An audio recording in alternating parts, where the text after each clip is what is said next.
জলস্থলের প্রকাশিত এই আযাব আর গজবের আরেকটি কারণ বলে শেষ করছি, সেটা হলো এই পৃথিবীতে যখন পাপের প্রসার ঘটবে, ম্যাক্সিমাম মানুষ যখন পাপের সাথে যুক্ত হয়ে যাবে, যখন পাপ অবাধ্যতা তাদের অভ্যাসে পরিণত হবে, তখনই আল্লাহ পাক ওই জাতিকে শিক্ষা দেওয়ার জন্য আকাশ থেকে তাদের জন্য শাস্তি পাঠাবেন। আল্লাহ পাক কুরআন কারীমে বলেন, ইন্নাল্লাযীনা ইউহিব্বুনা আন তাশিআল ফাহিশাতু ফিল্লাযীনা আমানু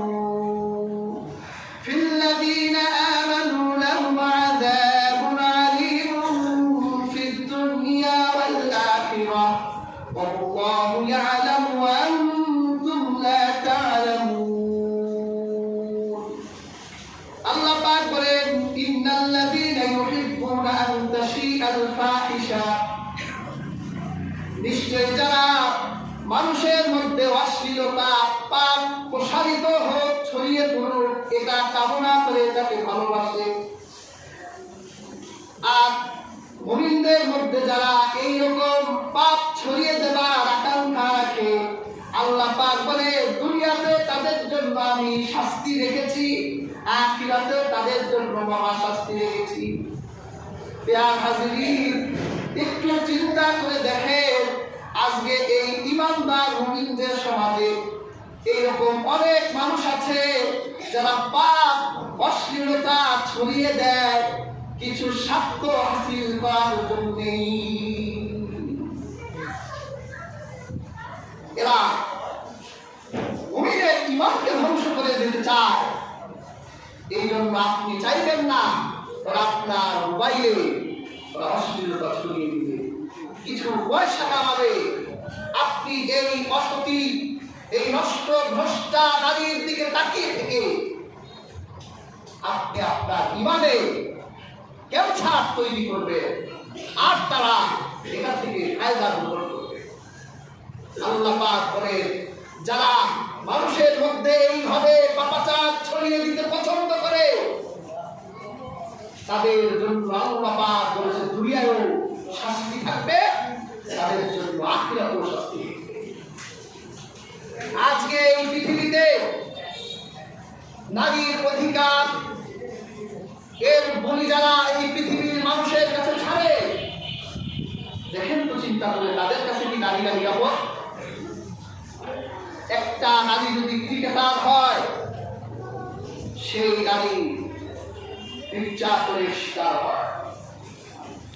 একটা নারী যদি ডাক্তার হয়, সেই নারী তাদের হাতে নির্যাতনের শিকার হয়। একটা নারী যদি বিমানবালা হয়, তাদের কাছে নির্যাতনের শিকার হয়।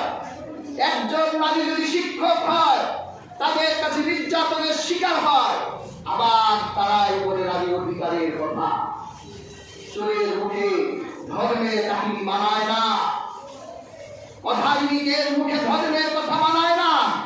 যারা নারী অধিকার দিতে জানে না, যারা নারীকে তাদের ব্যবসার পণ্য হিসেবে ব্যবহার করে, তাদের কাছে আমরা নারীর ক্ষমতার কথা আর নারীর অধিকারের কথা আমরা শুনতে চাই না।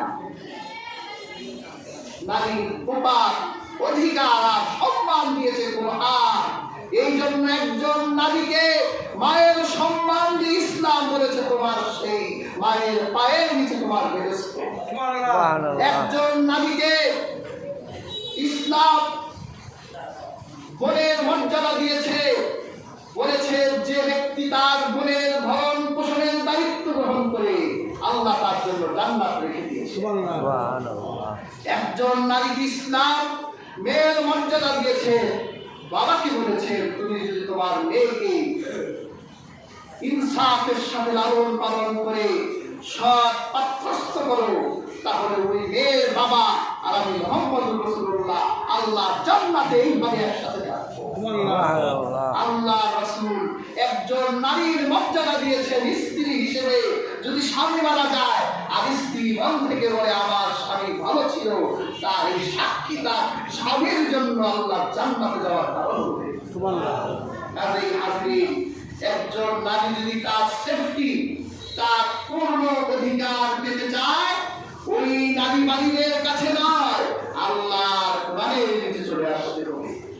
কারণ তাদের কাছে গেলে এই নারীকে তারা মডেল হিসেবে ব্যবহার করে লক্ষ কোটি টাকা উপার্জন করে এই নারীকে তারা পৃথিবীবাসীর কাছে অশ্লীলতা পণ্য বানিয়ে ফেলে।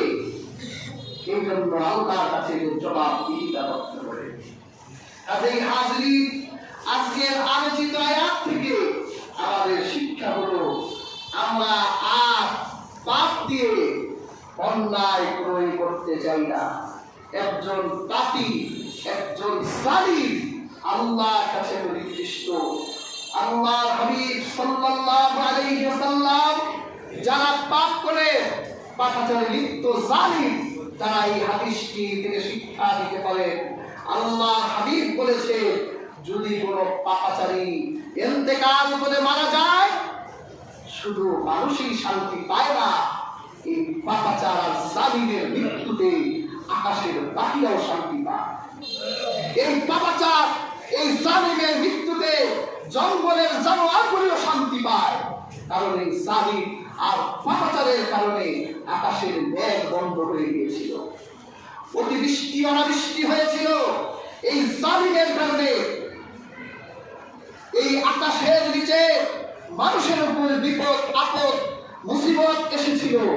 এই জন্য একটা জালিম মারা গেলে শুধু মানুষই খুশি হয় না, আকাশের পাখিরাও খুশি হয়, জঙ্গলের জানোয়াররাও খুশি হয়, এমনকি গাছপালা পর্যন্ত খুশি হয়ে যায়। কাজেই হাজরিন, এইরকম জালিমের জিল্লতির জীবন থেকে আমাদের অগ্রগতি হওয়া উচিত। পাপাচার থেকে আমাদের তওবা করা উচিত। আল্লাহ সুবহানাহু ওয়া তাআলা তৌফিক দান করুন।